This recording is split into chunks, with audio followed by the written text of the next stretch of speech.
Notiplaneta.com.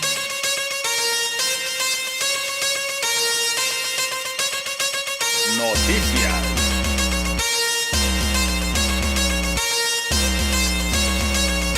Tu canal. Notiplaneta.com.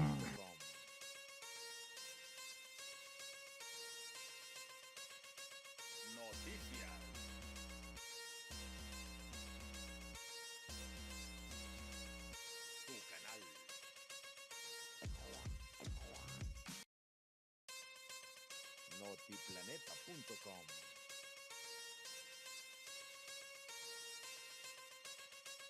Noticias. John Trump, do solemnly swear. Un año después de la llegada de Donald Trump a la Casa Blanca, su discurso hacia México sigue siendo el mismo. Como la idea de que México pague por la construcción de un muro fronterizo que detenga el paso masivo de drogas e inmigrantes indocumentados desde el sur, o la amenaza de salirse del acuerdo comercial que firmaran los dos países junto con Canadá en 1992. Una retórica que continúa generando hondo malestar entre muchos en México. Yo siento que tiene muchas críticas negativas hacia nuestra cultura, nuestro país, hacia nosotros en general. Él quiere construir, ¿no? Porque nosotros tenemos que pagar por algo que él está proponiendo. Es lo más estúpido que puede existir, una idea errónea completamente. Ojalá pronto ya no esté en el gobierno allá, porque acá en México el dólar, son muchas cosas que nos afectan. Pero algunos económicos de México no ha salido tan lastimado durante este primer año de gobierno de Trump. Hemos visto, sí, mucha retórica, pero en estos temas no ha habido acciones en concreto, ¿no? Quizá el único triunfo verdadero que se ha notado el presidente es el tema de la reforma tributaria que acaba de aprobar el Congreso, y vamos a ver las consecuencias que eso va a tener. Desde luego es un factor que genera inquietud aquí en México. En este año de gobierno de Trump, las relaciones también han pasado por algunos momentos de tensión, como lo ocurrido a principios de 2017, cuando el presidente mexicano Enrique Peña Nieto decidió no asistir a la primera reunión de trabajo con su homólogo estadounidense, pactada para el 31 de enero en Washington, en respuesta a un tuit de Trump en el que decía que se negaba a pagar por el muro fronterizo, pues sería mejor cancelar la cita. Algunos incluso creen que esas tensiones podrían escalar en este 2018. El latigazo más fuerte, que así le llamamos, es una salida del Tratado de Libre Comercio, como una estrategia, no como un capricho. Recordemos que Trump es un estratega antes de todo, más que nada, y nosotros esperamos en nuestro escenario que él anuncie la retirada de Estados Unidos del tratado para sesiones que él siempre ha estado pugnando. De ahí que empresarios, académicos y legisladores propongan algunas alternativas. La operación de Turquía contra los territorios fronterizos en Siria, confirmada oficialmente por Ankara bajo el nombre de Ramo de Oliva, se cobra sus primeras víctimas. Se trata de 9 muertos, entre ellos 6 civiles y varios heridos. El primer ministro turco ha declarado que el domingo trasladarán sus tropas terrestres hacia la región siria de Afrin. Emilio Zamora Mota nos detalla este operativo. El presidente de Turquía, Recep Tayyip Erdogan, se ha pronunciado en torno a esta operación militar. Tenemos sus declaraciones.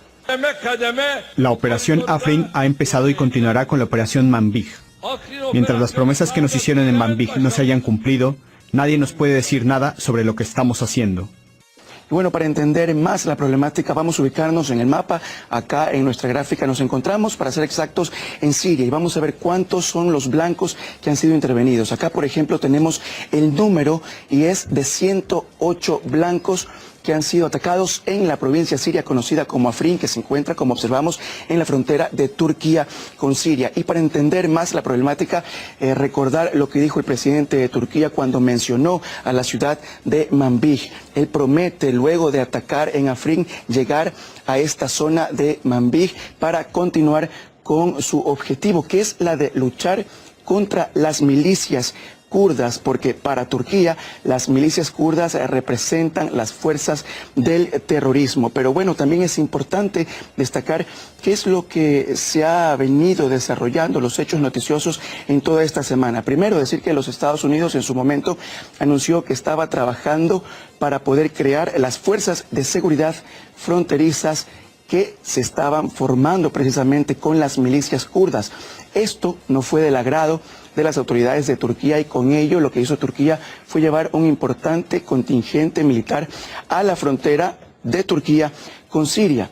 Luego, ustedes conocen los hechos, Estados Unidos dijo que esto era un gran malentendido y ahora mismo vemos los resultados de todo lo que estamos observando. Los Estados Unidos han manifestado que no están detrás de quienes forman el Partido de la Unión Democrática, como se ha mencionado, ha descartado esta posibilidad que está apoyando o respaldando esta facción que se encuentra en Siria. Pero bueno, vamos a analizar un poco la problemática en este tema y vamos a ver, por ejemplo, las imágenes que corresponden al Ejército Libre de Siria, en donde también están en contra de las fuerzas kurdas. Es importante recordar ese detalle porque paralelamente a este detalle también se encuentran las fuerzas democráticas de Siria, que por su parte son formadas por las milicias kurdas, y hablamos de cómo supuestamente se estaba llevando a cabo o se estaban formando las fuerzas fronterizas en esta zona de Siria con Turquía. Pero es por eso le decimos que es importante analizar un poco la temática en estas dos caras de la moneda, de todo lo que está ocurriendo en Siria con esta problemática y sobre todo también las reacciones. ¿Qué ha dicho en las últimas horas? Por ejemplo, Damasco ha condenado este ataque que se ha registrado por parte de Turquía cuando hablamos de la operación militar. Damasco condena la agresión de Turquía en Afrin, por un lado. Por otro lado, ¿qué es lo que ha manifestado Turquía?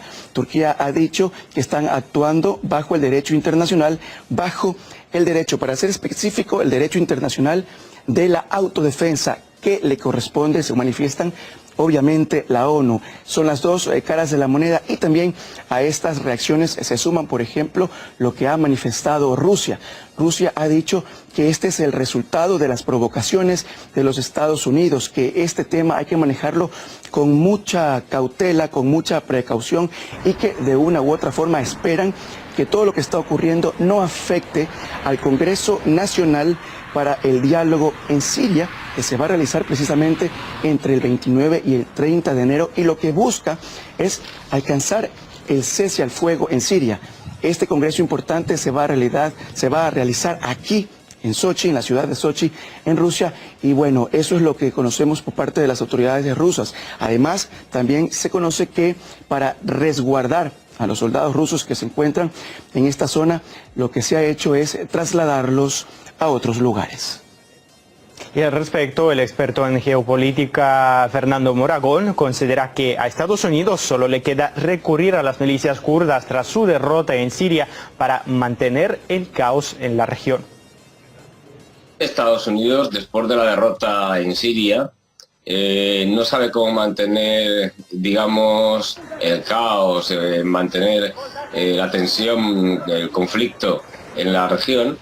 Y los únicos aliados que les quedan, que esto es muy importante, son los kurdos, tanto en Irak como en Siria.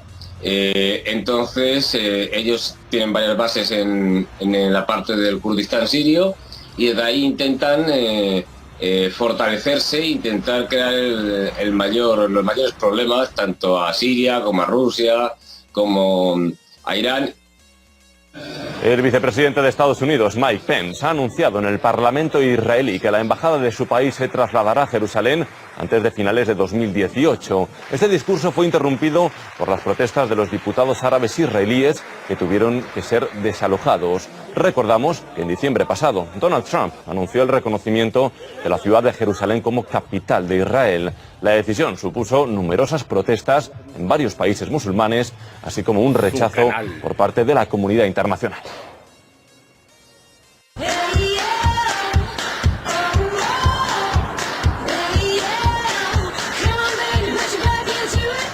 Cataluña se preparaba para otro récord turístico sin precedentes.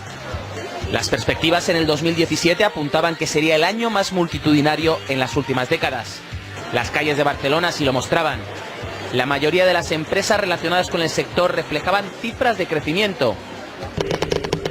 Coltra, una compañía de alquiler de motos, era un ejemplo de muchos. En Cultra hemos creado hasta más de 400 puestos de trabajo. Hemos abierto en 5 países. Yo creo que no hay ningún problema con el turismo. Pero el auge del sector no dejaba a todos satisfechos. Comunidades de vecinos protestaban por la masificación del turismo. En las portadas de los medios internacionales aparecía la palabra turismofobia. Aquí no, que no estamos en contra del turismo, queremos un turismo sostenible. Sin embargo, la tragedia se llevaba por delante la polémica. Cataluña era víctima de su primer atentado yihadista. Sí. Semanas después llegaba el terremoto político. La resolució de la declaració dels i les representants del Parlament queda aprovada.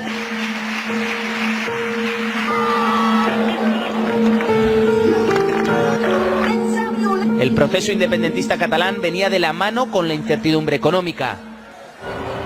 El turismo, uno de los motores de la economía catalana, se resentía. Bayeux was a millionaire.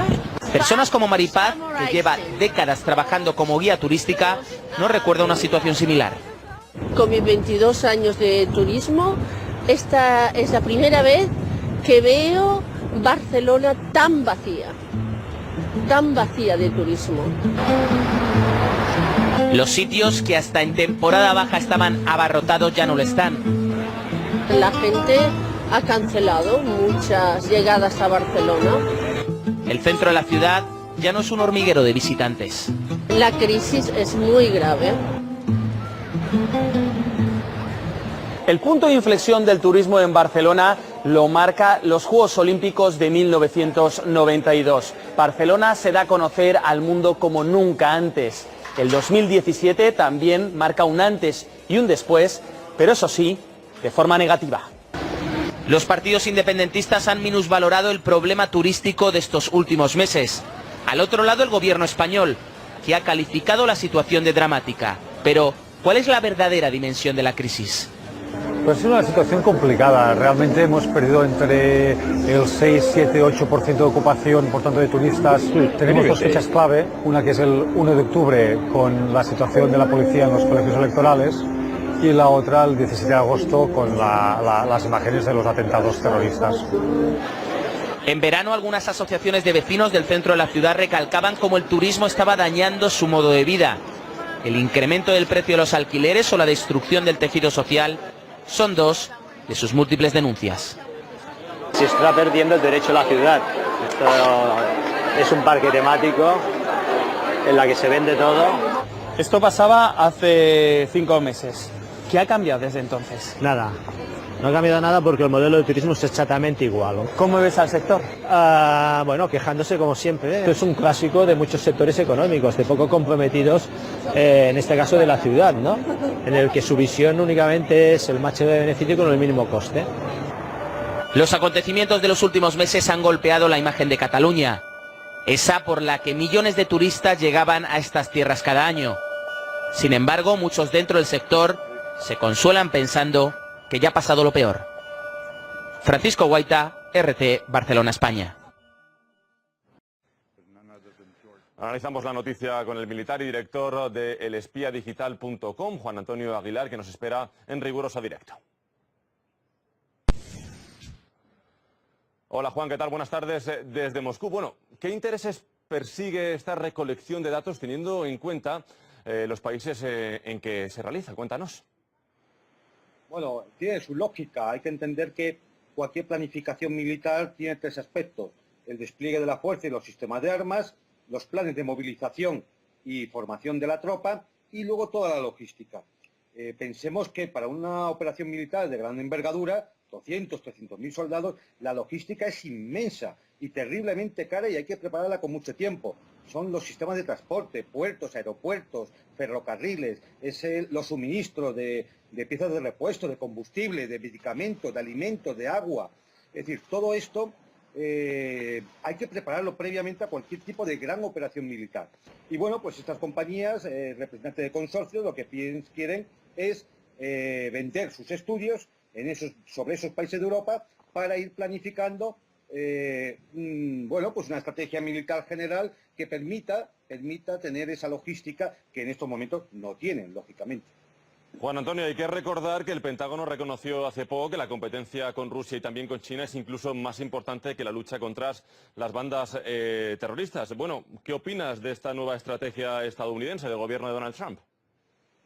Bueno, sin duda ya venía en la directriz de estrategia de seguridad nacional firmada por Trump hace unas semanas, en las cuales identifica a China y Rusia como potencias adversarias con intereses antagónicos a los norteamericanos. Esta lógicamente, es una estrategia de carácter geopolítico. Eso va a implicar malas relaciones, tensiones y conflictos, que no tienen por qué ser militares, es decir, pueden ser económicos, políticos, incluso mediáticos, ¿no? Pero evidentemente esto indica que Estados Unidos va a intentar plasmar una estrategia de contención ante lo que ellos creen que es una amenaza, la de Rusia y la de China. Juan Antonio, analista político, gracias por tu informe.